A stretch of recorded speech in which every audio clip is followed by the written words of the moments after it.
pala uupo yung bag mo. Babalik Dala ka ulit ng yan. dala eh. Kala ko sa Cavite lang, parting ibaba lang ang binabaha. Pati rin pala dito sa Lipa, Batangas. Baha din, no? Medyo mataas na yung tubig. Take the next right onto Ayala Highway, President Jose P. Laurel Highway. O si P. Laurel, oh, binabaha din pala. Iikot tayo. Saan tayo? Turn. Doon. Kakanan kasi dito pabalik doon. Babalik dito? Oo, sabi sa'yo dahil kanina pa eh.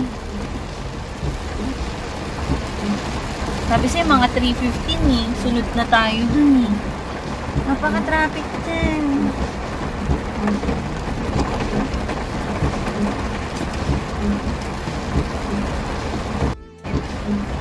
Lakas ng ulan na to. Traffic na, baha pa.